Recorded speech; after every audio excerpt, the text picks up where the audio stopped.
Good afternoon, ladies and gentlemen, and welcome back to our English program.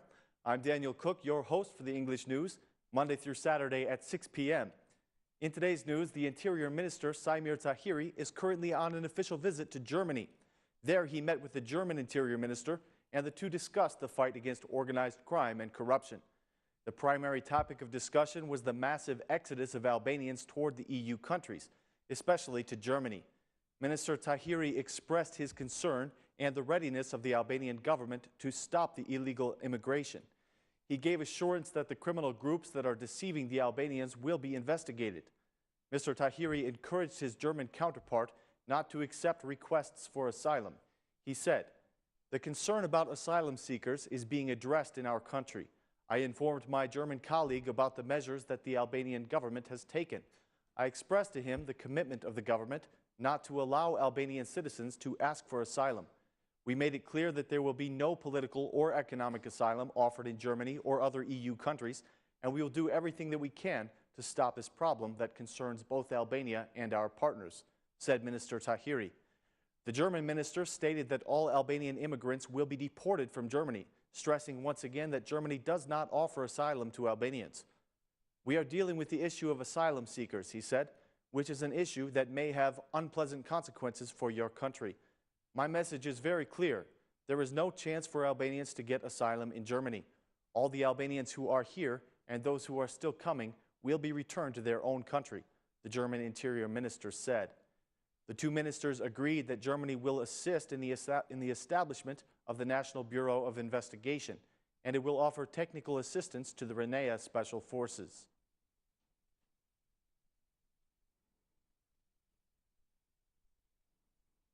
The Democratic Party has expressed support for the recent statements of the U.S. ambassador to Albania, Mr. Donald Liu. Mr. Liu said that there are people with possible criminal records in the list of candidates who are planning to run for the local elections. The vice chairman of the Democratic Party, Edi Poloka, told Ora News that he supports the statements of the ambassador. Mr. Poloka said that the process of decriminalization would be impossible without the support from the partners. He said, "This battle against Rama would have been difficult if there was no support. It is difficult even with their support. We are seeing the reaction of the socialists, but we believe that we will succeed with the support of the allies." The vice chairman also commented on a list of incriminated Democratic candidates that the Socialist Party made public.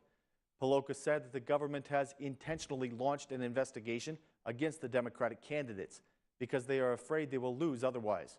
According to Poloka, the decriminalization process is vital for the future of the country. He expressed the readiness of the opposition to see the process through to the end. Vice Chairman Poloka called the majority to approve his party's proposals, which aim to stop the incriminated from entering politics.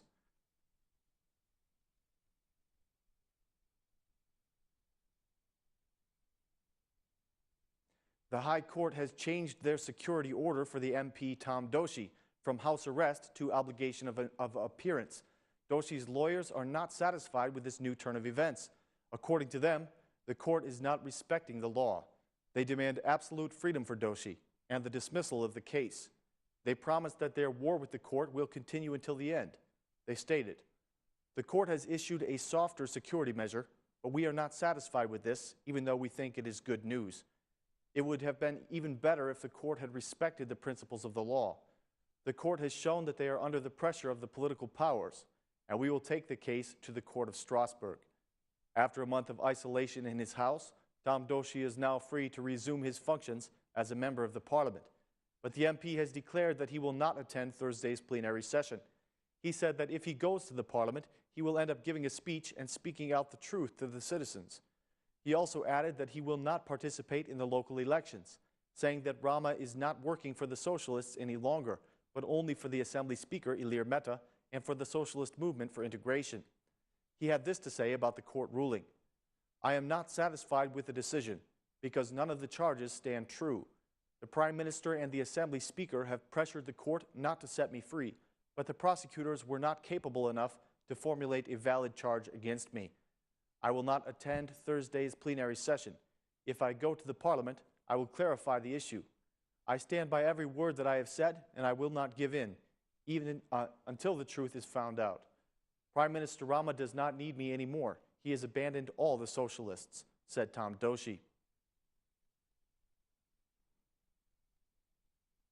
Prime Minister Adi Rama made the statement today that in only 2 years' time, his government has returned hope to the Albanians.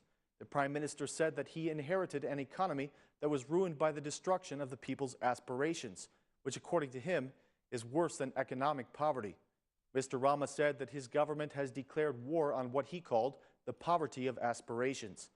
The Democratic Party chairman, Basha, has issued a response to the Prime Minister.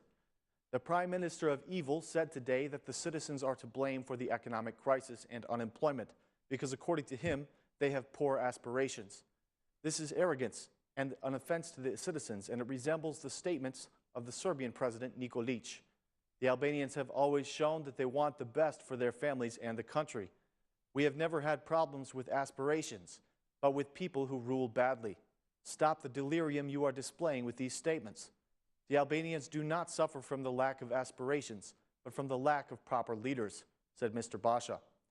The Prime Minister also expressed his support today for the socialist candidate for mayor of Tirana, Erion Veliaj.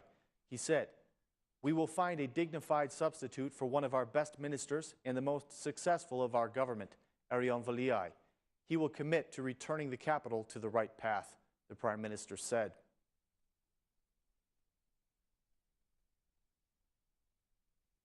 The Democratic chairman Lulzim Basha presented the candidates today for the municipalities of Gramsh, Cerrik, Belsh, and Peqin.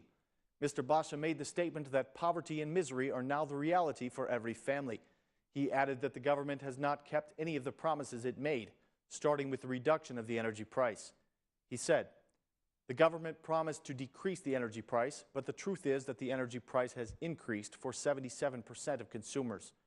As if this were not enough, the flat-rate energy bills are too high. Now the Parliament intends to pass a bill that will allow the confiscation of people's homes if they do not pay their energy bills." Basha said that on June 21st, the government will be held accountable for their misrule, their unkept promises, and the poverty that Rama and Meta have brought upon the citizens. He continued, "The situation is getting worse, and the number of people who are living in poverty is 5 times higher than it was before. We will give Rama and Meta what they deserve on June 21st, said the Democratic chairman.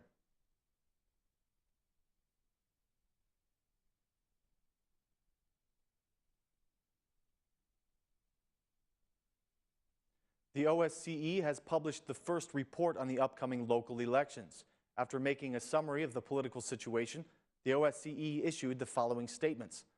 Most OSCE respondents have noted that electoral legislation and practice have improved in the recent years, and that a number of previous OSCE recommendations have been addressed. Nevertheless, it was also underscored that a high degree of polarization and distrust among the political parties remains, and that this could have a negative impact on the conduct of the elections. All responders expressed support for a large-scale OSCE observation in the upcoming elections.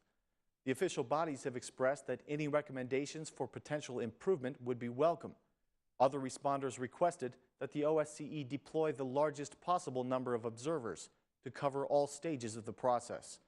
On this basis, the OSCE recommends the deployment of an observation mission for the upcoming local elections.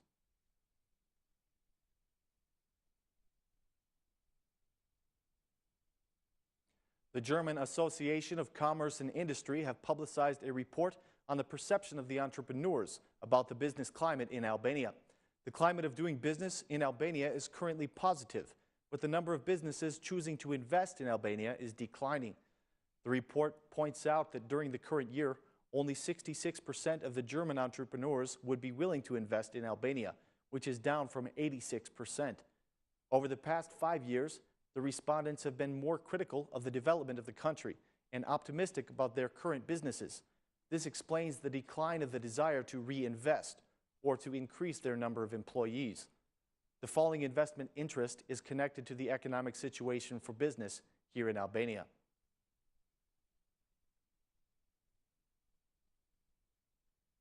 The parliamentary commissions are going to continue discussing Mylinda Bregu's bill concerning denigrating comments in the online media outlets.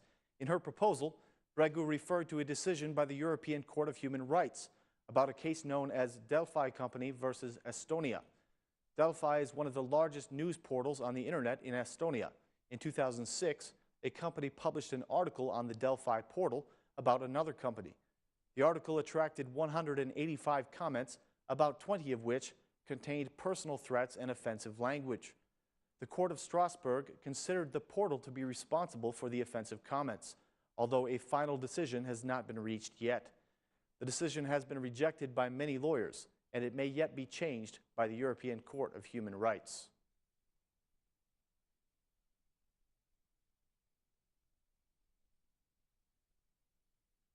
Ladies and gentlemen, that's all our news for this evening. Thank you very much for joining us.